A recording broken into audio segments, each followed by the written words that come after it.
Imagine करिए, आप 20 साल बाद अपने घर लौटते हैं, लेकिन कोई भी आपका चेहरा पहचान नहीं पाता। आपकी बीवी के पीछे दर्जनों मर्द शिकारियों की तरह पड़े हैं और आपका बेटा अपने ही घर में बेगाना हो चुका है। जी हाँ, मास्टर डायरेक्टर क्रिस्टोफर नोलन वापस आ चुके हैं और इस बार वो साइंस फिक्शन या सुपर हीरोज नहीं, बल्कि ह्यूमन हिस्ट्री की सबसे बड़ी, सबसे ग्रैंड और सबसे खतरनाक कहानी लेकर आए हैं, होमर्स ओडिसी। क्रिस्टोफर नोलन ने इस बार टाइम ट्रेवल नहीं, बल्कि टाइम, मेमोरी और होम कमिंग को मिलाकर अपनी सबसे इमोशनल फिल्म बना दी है। ये सिर्फ ग्रीक माइथोलॉजी की कहानी नहीं, बल्कि हर उस इंसान की कहानी है जो सालों बाद अपने घर लौटता है। लेकिन एक वार्निंग भी है, अगर आप बिना किसी तैयारी के इस फिल्म को देखने जाते हैं तो शायद फिल्म खत्म होने के बाद भी आपको समझ नहीं आएगी। तो आखिर नोलन की द ओडिसी मास्टरपीस है या सिर्फ ओवररेटेड एक्सपीरियंस? आज की इस वीडियो में हम इस सिनेमैटिक स्टॉर्म का पाई पाई का रिव्यू करेंगे, बिना किसी स्पॉइलर के डर के। तो सीट बेल्ट बांध लीजिए, क्योंकि ये रिव्यू थोड़ा लंबा और डीप होने वाला है। तो सबसे पहले जानते हैं फिल्म की पूरी कहानी, फिर करेंगे हर डिपार्टमेंट का डिटेल्ड रिव्यू और आखिर में देंगे अपना फाइनल वर्डिक्ट। तो फिल्म की कहानी शुरू होती है जहां 2004 की फिल्म ट्रॉय खत्म हुई थी। युद्ध जीत लिया गया है, ट्रोजन वॉर अब खत्म हो चुका है और हमारे हीरो ओडिसस यानी मैट डेमन अपने सैनिकों के साथ अपने होम किंगडम यानी इथाका की तरफ निकल पड़ते हैं। उन्हें लगता है कि कुछ ही हफ्तों में वो अपनी वाइफ पेनेलोप और नन्हे बेटे टेलेमैकुस के पास पहुंच जाएंगे, लेकिन किस्मत को कुछ और ही मंजूर होता है। समंदर का हर मोड़ उनके लिए एक नई परीक्षा बन जाता है, कहीं तूफान, कहीं श्राप, कहीं ऐसे आइलैंड जहां इंसान अपनी यादें खो देता है, तो कहीं ऐसे डेमन जो पूरी सेना निगल जाते हैं।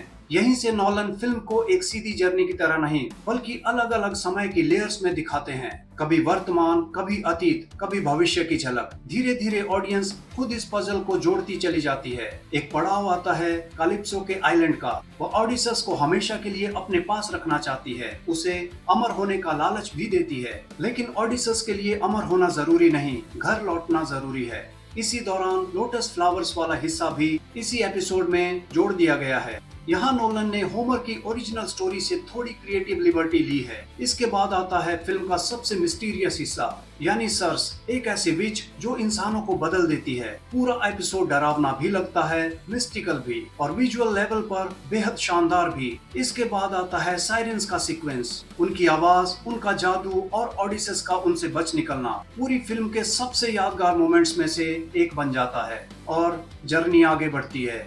साइक्लॉप्स, मॉन्स्टर्स, गॉड्स मैजिक, हर नया चैप्टर ओडिसस को थोड़ा और तोड़ता है, लेकिन वो हर बार उठ खड़ा होता है। दूसरी तरफ इथाका में 20 साल गुजर चुके हैं, किसी को नहीं पता कि ओडिसस जिंदा है या मर चुका है। ओडिसस की पत्नी पेनेलोप आज भी उसका इंतजार कर रही है, लेकिन महल के भीतर कुछ पावर हंग्री, लालची लोग रानी पेनेलोप से जबरदस्ती शादी करने और सिंहासन पर कब्जा करने के लिए महल में ही डेरा डाल चुके हैं। ओडिसस की वफादार बीवी और उसका बेटा टेलेमैकुस, जो अब बड़ा हो चुका है, इन गद्दारों के बीच हर दिन एक जंग लड़ रहे हैं। इमोशनल लेयर यहीं से मजबूत बनती है। एक पिता जो घर पहुंचना चाहता है, एक बेटा जो पिता को पहचानना चाहता है, एक पत्नी जो उम्मीद नहीं छोड़ना चाहती। आखिरकार करीब 20 साल बाद ओडिसस अपने घर लौटता है, लेकिन कोई उसे पहचान नहीं पाता। वो अपने ही महल में एक साधारण आदमी की तरह एंटर करता है। यही फिल्म का सबसे इमोशनल सीन आता है। उसका वफादार कुत्ता एर्गोस, जो अपने मालिक का इंतजार करते करते बूढ़ा हो चुका है, वो उसे पहचान लेता है।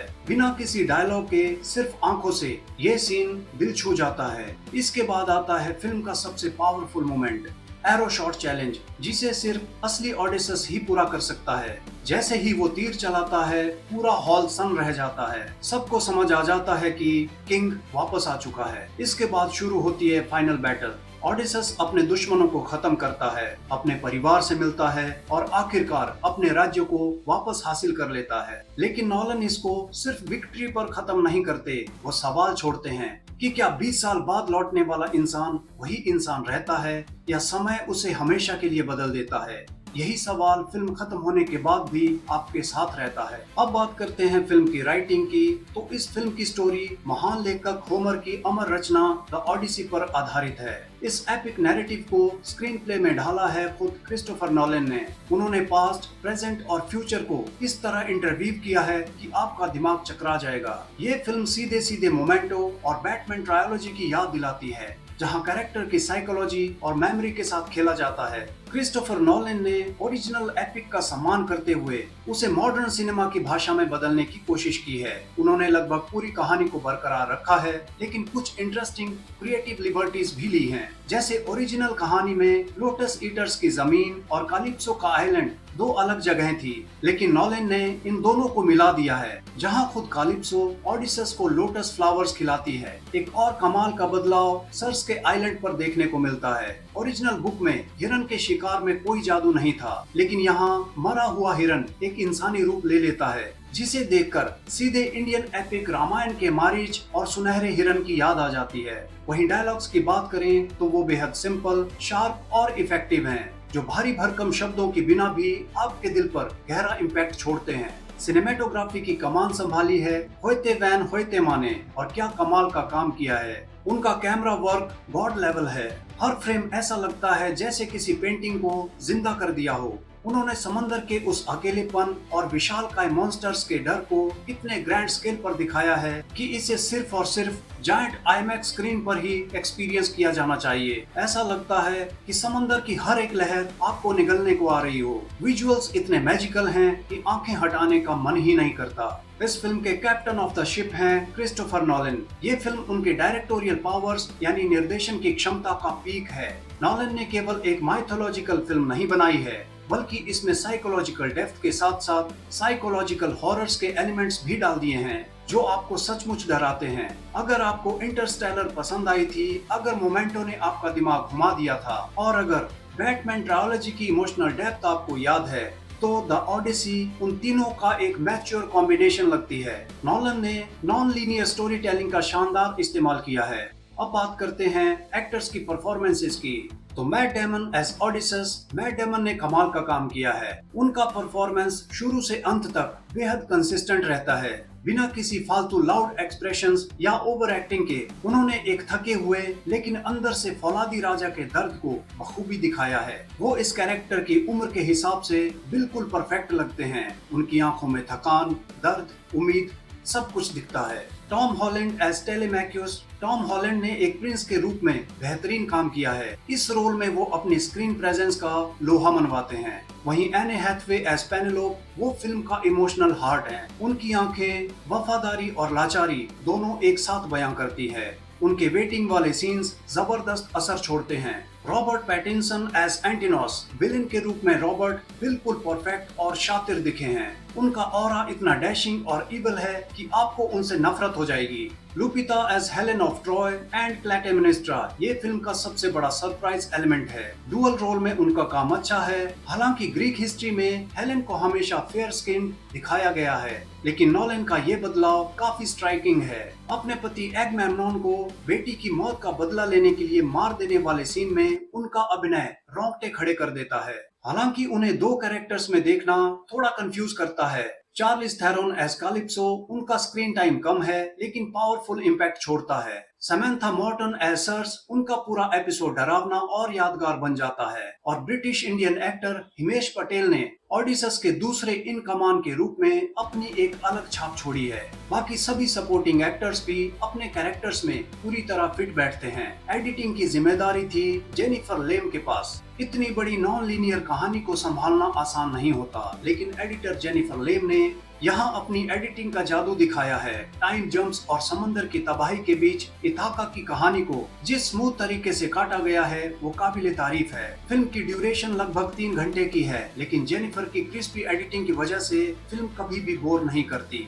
अब बात करते हैं इस फिल्म की रीढ़ की हड्डी यानी इसके म्यूजिक की। जो दिया है लुडविग ने। जहाँ इमोशन चाहिए वहाँ इमोशन है, जहाँ फियर चाहिए वहाँ फियर है, जहाँ एडवेंचर चाहिए वहाँ एडवेंचर है। लुडविग का स्कोर उसे 10 गुना बेहतर बना देता है। कई सीन्स सिर्फ म्यूजिक की वजह से ज्यादा पावरफुल बन जाते हैं। अगर बात करें फिल्म की स्ट्रेंथ की, तो grand scale, stunning cinematography, outstanding IMAX experience, actors की बेमिसाल परफॉर्मेंस, क्रिस्टोफर नोलन का डायरेक्शन, लुडविग का धमाकेदार background score, emotional Homecoming, arrow वाला सीन, आर्गोस वाला इमोशनल मोमेंट और माइथोलॉजी को मॉडर्न सिनेमा में बदलने की कोशिश फिल्म की सबसे बड़ी स्ट्रेंथ है। खासकर तीर चलाने वाला सीन तो थिएटर में तालियां और सीटियां बजाने पर मजबूर कर देता है। वहीं कमजोरियों की बात करें तो नॉन लीनियर नैरेटिव आम दर्शकों को कंफ्यूज कर सकता है। ग्रीक माइथोलॉजी की जानकारी ना होने पर कई कैरेक्टर्स और इवेंट समझना मुश्किल हो जाता है। कुछ साइड कैरेक्टर्स को